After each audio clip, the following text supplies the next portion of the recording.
primeira fase civil para isso, né? E aí também vale ressaltar que o título é através de jogos da palhaçaria, porque a maioria dos jogos vieram da palhaçaria, mas a gente praticou exercícios da Viola Spoiling, tem um exercício de aquecimento do Lume que a gente também praticou, então tinha uma... A gente fez um apanhado de exercícios, a Viola trabalha com muitos exercícios de improvisação e tudo que a gente trabalhou foi sobre improviso. Então, assim, esses exercícios que vocês viram, tem misturas e tem adaptações nossas também, coisas que a gente foi vendo necessidade de desdobrar ao longo dos ensaios. A gente foi redescobrindo esses exercícios, como que a gente poderia misturar, como que cada um bebia de uma outra fonte. O Zé auxiliou muito isso, a nossa pesquisa, falando sobre a gente ter um cuidado na hora de misturar os exercícios, que a gente pudesse esgotar cada exercício para ver a potência de cada um dele, para aí sim a gente fazer essa mistura. Então teve um processo aí de descoberta até chegar nesse lugar.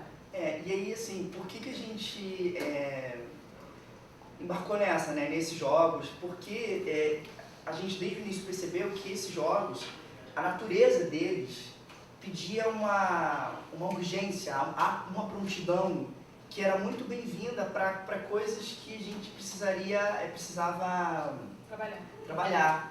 Esses jogos não dão espaço para racionalização, para você... esconder, né? Pra gente se esconder. São jogos que... Você tem que estar na prontidão. Não dá tempo de pensar no que vamos fazer. Então, você tem simplesmente que virar faz. e fazer. A maioria deles tinha esse caráter assim, virou e faz. Porque se você ficasse atrás pensando, já não acontece. Já não acontecia. Então, você obrigatoriamente tinha que estar escutando, tinha que estar pronto para o jogo, tinha que estar se expondo, porque você não tem tempo para virar. A regra do jogo é essa, virou, falou, virou, saiu, virou, falou, virou, saiu. É claro que para a gente entender essa mecânica,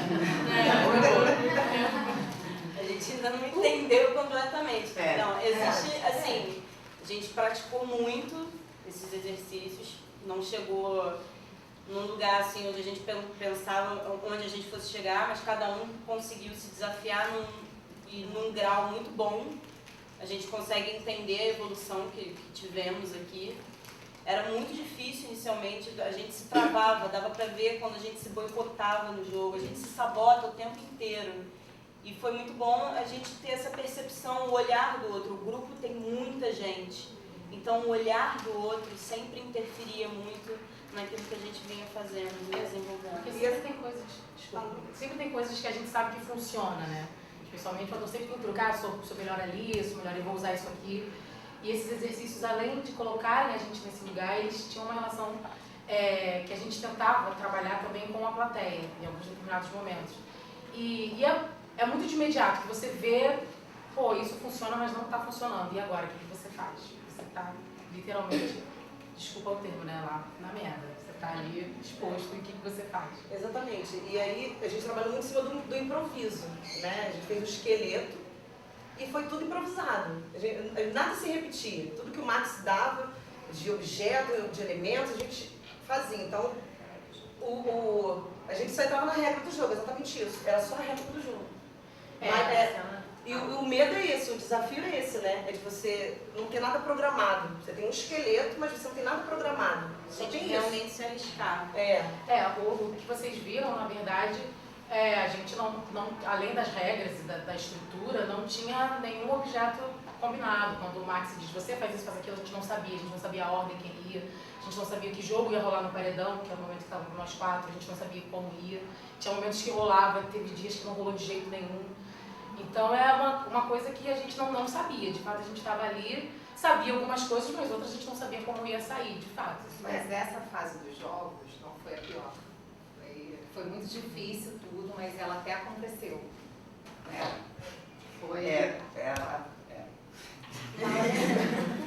Porque acho que a gente teve um momento de maior trava nossa, foi quando a gente começou o processo de criação. A gente decidiu que a gente ia pegar um conto curto que servisse só como estímulo para a gente criar a partir desses exercícios. E aí a gente travou. A gente não conseguia, até a gente usou uma metáfora, assim, não sei nem se é, mas pelo menos serviu pra gente entender um pouco ontem, que foi quase como um corpo estranho no seu organismo, sabe? Que você meio que adoece, era uma maneira habitual que a gente tinha de trabalhar, de lidar com uma atuação, de lidar com a criação, perante esses jogos. Então houve sabe, a gente um conflito. A gente, uma frase que foi motivo de muitas discussões, o dar conta do conto. Até agora eu tô me perdendo nesse negócio. Vamos fazer o trabalho. E era isso, e o Zé foi muito fundamental nesse ponto, da gente aos poucos entendendo que o objetivo era o jogo. A gente não abrir mão dos exercícios, dos jogos e do jogo nos jogos. Porque o que acontecia é que a gente escolheu um conto para trabalhar. E aí veio essa complicação de como vamos passar esse conto, como a gente vai criar essa história. Só que a gente entrava num paredão, por exemplo, que foi aquele da feiticeira que a gente fez, com um tema. Fulano, Maria vai beijar João. Cara, não dava, porque a gente virava, começava a fazer vários clichês de como Maria beija João, e aí já passou o tempo de virar e percebemos que não rolava dessa forma. Só que a gente ficou muito tempo tentando enfiar o negócio, vai dar, e nunca dava. Até que a gente... no habitual de fazer, agora vamos fazer uma cena. A gente fez os jogos, beleza, agora vamos fazer uma cena tradicional, então a gente usava o jogo e tava fazendo aquela cena ali no jogo. Assim, agora... E não tinha, faltava alguma coisa, né? Talvez o risco. Levou um tempo pra gente entender que também tem um gap entre a gente fazer os exercícios, né, só para o jogo, pelo jogo, e na hora de aplicar isso na cena, que foi o grande problema que a gente encontrou, a gente estava começando a voltar para estaca zero. É como se aquele trabalho que a gente vinha fazendo não conversasse com o trabalho que a gente tinha que fazer agora. Era simplesmente a gente tinha que dar continuidade ao que a gente vinha fazendo, não tinha que criar, não tinha que parar o processo para criar uma cena. Só que a gente ainda não tinha entendido isso. A gente ia para lá, para o paredão ou para a passarela do desespero, fazer os exercícios, nos cobrando resultado. E a gente, eu acho que isso acabou boicotando muita coisa que poderia surgir. Mas quando a gente se deu conta de que isso estava acontecendo, e também, claro, a ajuda do Zé, que estava observando isso o tempo inteiro, aí a gente começou também a tirar aquela rigidez. Parecia que a gente tinha voltado a ficar quadrado para fazer o trabalho, sabe? E a gente não estava se divertindo mais fazendo o trabalho, estava virando uma obrigação, sabe? Como se a gente tivesse que realmente dar conta daquele conto. A gente estava preso ao conto, às imagens do conto, tipo, a gente não criava a partir da gente. Toda hora a gente ficou preso na época que era uma aldeia, era índio, sabe? A gente ficava muito preso às imagens que o conto nos oferecia, ao invés de oferecer imagem, né, para o trabalho. No aulão, a gente parou de se divertir, e quando fizemos o aulão, que no primeiro momento foi assim, a gente vai perder um dia de trabalho. Eu, pelo menos, pensei assim, perder um dia de trabalho. Cara, foi tão incrível, porque as pessoas estavam tão disponíveis, entraram no paredão, se jogaram, brincaram, e a gente falou, cara, que isso, gente? A gente parou, a gente ficou no cabeção e saiu, parou de brincar, parou de se divertir. E o legal é isso, né? Foi ver colegas assim, de outros períodos se jogando nos exercícios tão disponíveis, né? Que a gente já não fazia mais. A gente olhou assim e falou, cara... E foi a partir daí que eu acho que a gente voltou a se divertir. Eu acho que... A gente tivemos um momento um pouco antes do aulão, que foi a nossa banca de qualificação, que, de alguma maneira, acho que a gente tentava arrumar uma segurança em alguns momentos. E esse momento que a gente sai da roda, vai andando e a gente para, depois corre, depois faz quem são, a gente chama de caminhada para disponibilidade, com comandos, e a gente botava alguém para conduzir. No momento a gente botava a Monique para conduzir. E na banca de qualificação nós colocamos a Monique para conduzir também, só que ela falava os números, que são números 1, 2, a gente já sabia o que era, 3, 7, feliz ano novo. Mentira. E aí a Helena até questionou, falou assim que acharia que seria interessante ser de uma maneira mais fluida, que esse comando não viesse só dela, que esse comando pudesse vir de uma maneira pudesse vir dessa maneira. E na verdade foi um pouco isso, assim, óbvio que provavelmente vocês viram aquela ali parou primeiro, aquele ali chegou pra trás primeiro, mas a gente não sabia quem ia propor o quê, em que momento a pessoa ia parar, quem ia chegar pra trás. Não, e que... Pode falar que eu já tô enrolando. Não, e que foi algo que quando a Helena falou, a gente achou que era impossível. Né? E aí, o primeiro dia que quem trouxe a proposta foi o Elton, e a gente viu, caraca, sabe? É possível. Assim como, né, o Zé comenta bastante, aquela roda inicial, a roda que a gente canta, simplesmente canta, a gente gritava muito, a gente, sabe? E aí, aos poucos, foi, sabe, se escutando, percebendo que o tamanho do espaço onde a gente estava, escutando um ao outro. Isso, completando o Max, foi muito interessante, porque o Zé falou isso um dia, gente, calma, vai com calma. E aí nós fomos pro play de uma amiga da Jéssica. Não chegou, né? Mas tudo bem, sem problema. E aí, cara, a gente estava ali naquele play, a gente se deu conta, ou a gente se deu conta, ou a escuta estava acontecendo, alguma coisa aconteceu. Que a gente não podia ser mais do que o normal, entendeu? Porque tinham casas, a gente lendo, gente vendo televisão, gente no banheiro, e a gente não podia gritar. Então acho que ali a gente deu uma, sabe, uma normalizada. Acho que isso foi acontecendo com todos os exercícios. Porque também, assim, como cada um tinha um objetivo, como a gente...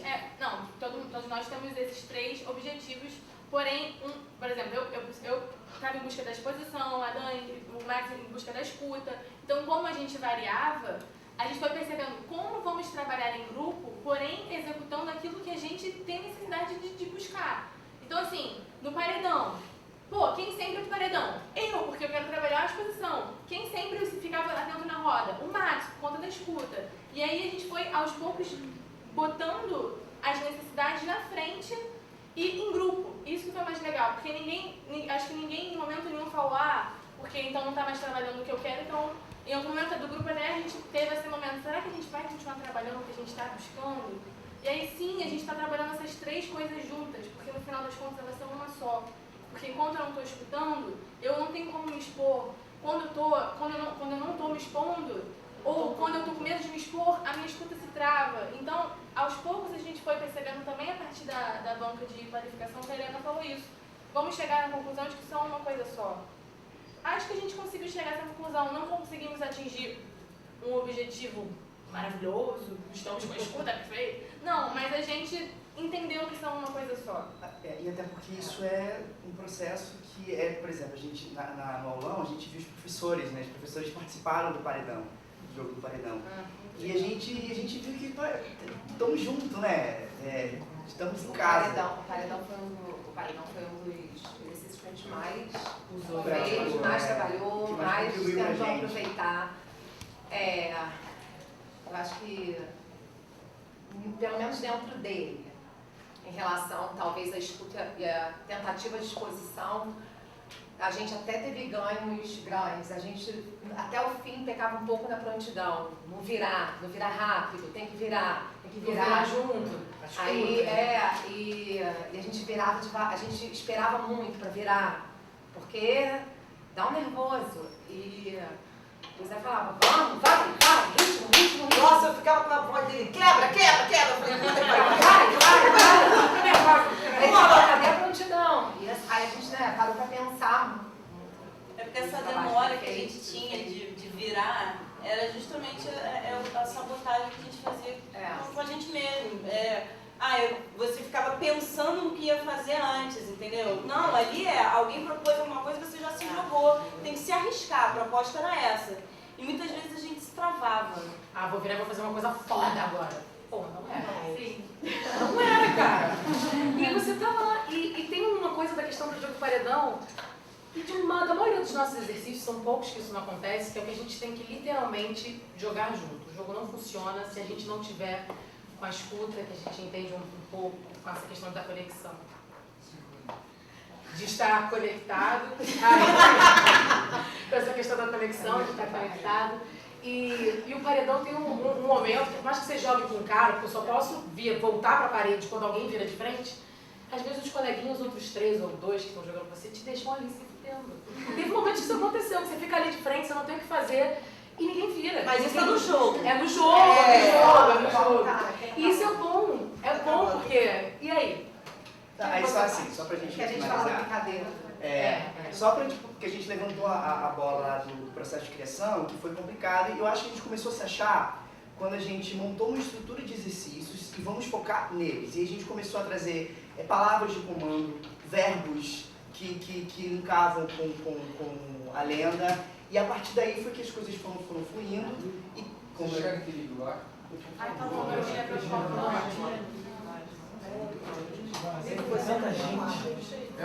Liga o ar aí, ó. Acho que tem que ser esse aqui.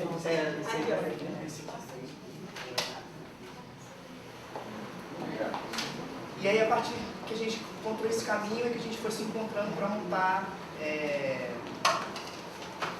a lenda a partir dos jogos. E... Não, só para finalizar, daí falar do picadeiro. A gente fez um pouquinho questão de botar o picadeiro, que é a hora que a gente escolheu o início, porque é o mais difícil para todos nós. Mas explica como é que é o jogo. Tá. O jogo é um jogo, mais uma vez a gente fez na oficina de organização de bando, e o jogo simplesmente é a pessoa entrar e olhar. Olhar e deixar ser visto. Não é te encarar, não é eu vou fazer alguma coisa. Eu Não posso é ser sorrir, simpático. não antecipar, desde que isso seja uma coisa que vem involuntariamente. Eu te olhei, sorri e senti vontade de sorrir. Isso é muito difícil porque, de fato, nós, geralmente, os atores sempre estão presentes para mostrar algo. E ali é um momento que a gente não quer mostrar nada. Muito pelo contrário, a gente vai ser visto. Ser visto em coisas que a gente tenta esconder, às vezes, o tempo todo no nosso trabalho. Às vezes o nervosismo, às vezes uma coisa você me olha e ali a ideia é que isso simplesmente flua. Ao longo dele, a gente vai tentando relaxar. Então, assim, se você percebe que está tenso assim, você tenta relaxar aqui. Se percebe que sua boca está tensa, você tenta ir relaxando. Tem uma aos variação, pouquinhos, alguém sabe que a gente vai falando. Relaxa o ombro, quiser vir isso com a gente, você não está respirando. Coisas que você não presta atenção. Tem um tempo tipo 10 minutos, é o tempo razoável para que isso aconteça. Então você fica 10 minutos parado com as pessoas te olhando. E não tem como você fazer coisa para as pessoas irem, não tem como você fazer nada, não tem como você falar, é só, oi, sou eu, tô aqui olhando para você, você tá me olhando. Então a gente decidiu que era importante escutar, porque na verdade eu acho que todos os exercícios que a gente escolheu tinham uma coisa de mostrar, ou aprender, ou me ver, mas me ver com eu colocando ali no nariz, com eu fazendo uma dancinha engraçada, não me ver crua, assim, como eu tô na sua frente. Então acho que a gente fez questão de colocar ele no início para que isso acontecesse logo, sabe? Para que vocês vissem a gente. Geralmente Ele é feito individualmente, A gente tentou. Na nossa, a gente botou aqui um pedaço da exposição que eu acho que fala um pouco do picadeiro, que é tomada com a capacidade de deixar-se ver, deixar ver antes de qualquer empenho em mostrar. Então o picadeiro leva um pouquinho desse lugar, que foi muito difícil, foi um dos mais complicados para a gente conseguir fazer. Ok?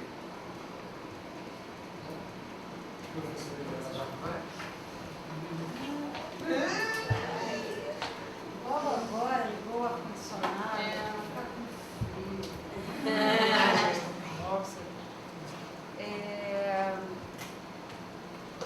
Bom,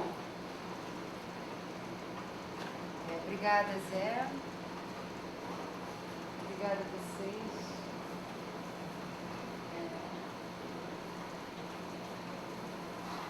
É super legal estar aqui para mim.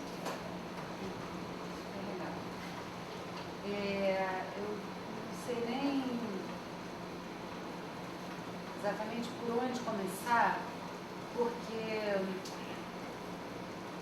o trabalho de vocês foi muito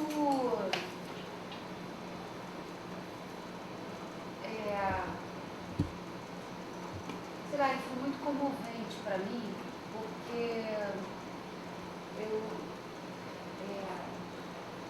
ele foi conversando com questões que eu tenho como atriz.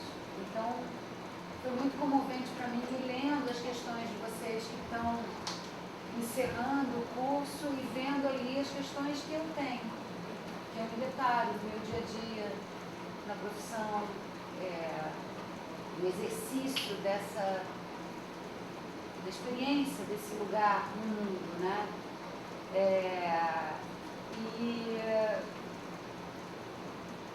E agora, ouvindo vocês falar, né, essa coisa de que a gente fez os exercícios e a gente não chegou, e a gente fez, mas a gente chegou, não sei.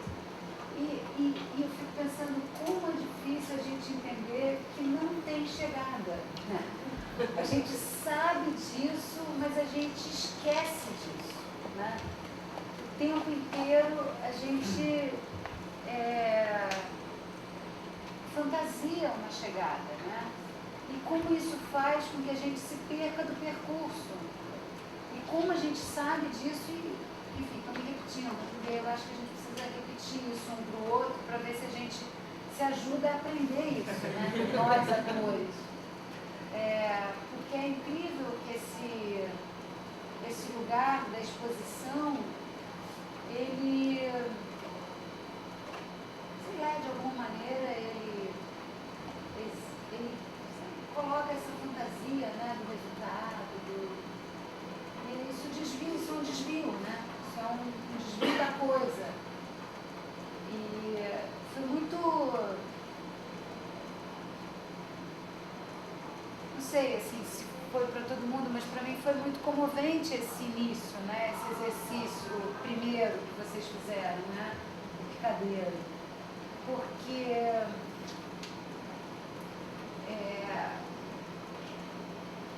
quando vocês, e aí se deixavam ver, vocês faziam com que eu me deixasse ver, né? Esse é o jogo, essa é a parada que acontece ali, né? A gente, como ator, quando a gente se deixa ver, quando a gente se livra da maldição do mostrar, da maldição, são maldições, né? São facas em cima da cabeça dele. A maldição do mostrar, a maldição da cena foda, né? São maldições, né? Que acompanham a gente. A gente se esforça para se livrar. Em alguns momentos a gente consegue. Como é forte esse exercício, como ele é preciso nisso, né? E aí, a outra coisa que o trabalho de vocês me fez pensar muito, que talvez eu tenha falado isso na qualificação, talvez eu tenha falado isso em sala de aula, muito provavelmente eu estou me repetindo, mas enfim. Tem uma coisa muito interessante que os atores, quando escrevem, é muito comum a gente encontrar nos livros de atores exercícios. O João Caetano, no livro dele de 1800 e blau, tem lá uma parte com os exercícios. O Michael Chekhov tem lá uma parte com... Atores, quando escrevem exercícios. E eu acho que o exercício, a gente tem necessidade como ator de escrever o exercício, que é como se a gente estivesse dando uma pista de alguma possibilidade de experiência, como se a gente quisesse trocar com o outro ator alguma coisa ali. E é muito interessante como o exercício é lugar de potência, né? Da experiência.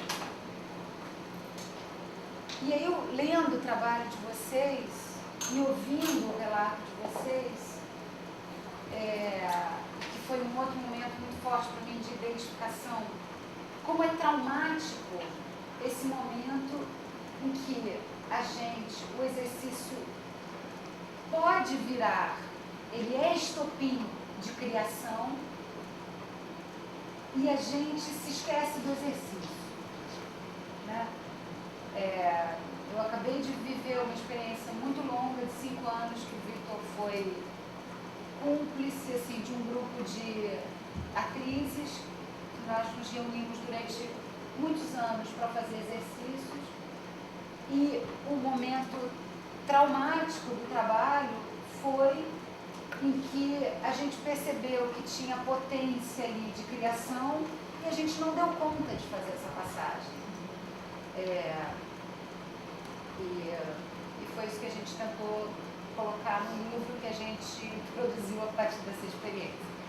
E eu fico me perguntando sobre isso, assim, o que é esse momento, o que acontece, que esquecimento acontece ali, que desvio de rota acontece, que a gente se desconecta da potência do exercício e vai para a impotência da imposição, de que vai criar alguma coisa. Eu acho que esse é um ponto que talvez seja interessante a gente se dedicar como ator, para refletir, para entender, para se perceber do que a gente abre mão. Porque alguma coisa acontece ali, né? Então, esse momento, assim, dessa passagem. Outra coisa que agora vocês falaram e que, só para voltar um pouco, já caminhando para a conclusão, assim, quando eu li no texto de vocês, né, que vocês falam do aulão e falam da experiência de ver os professores, né, e agora vocês falam disso, é legal pensar nisso como um ensinamento de que não tem ponto de chegada, né? Isso é um alívio, né? E como transformar esse alívio em rigor e não em descaso, né? Porque assim, como não existe ponto de chegada, parece que isso pode, né, virar qualquer coisa, né? Pode tudo, mas não pode qualquer coisa, como diz meu amigo Vitor. Enfim, então, para concluir, assim, eu acho que as minhas observações sobre o trabalho de vocês são essas, assim, de como foi prazeroso para mim de ir lendo, como eu fui vendo que conversava comigo depois de, agora, nesse momento da minha vida, trabalhando há 30 anos, sabe? E eu acho isso muito bacana. E como sugestão, assim, de continuação da reflexão, de continuação da pesquisa, talvez a gente possa se debruçar, assim, sobre esse momento, assim, o que a gente... Que desvio de rota é esse, sabe? Que desvio de rota ali, quando entra a criação e o exercício se perde. E esse território do exercício, né, que ele é compartilhado, só para fechar um pouco, para talvez dar essa coisa que a gente compartilha do exercício, né? Você começa a ensaiar uma peça e aí alguém fala, eu fazia aquele exercício, todo mundo começa a fazer. O exercício é esse campo fértil de conexão entre a gente, entre nós atores, entre atores e direção, entre... Isso. Você vai fazer alguma coisa?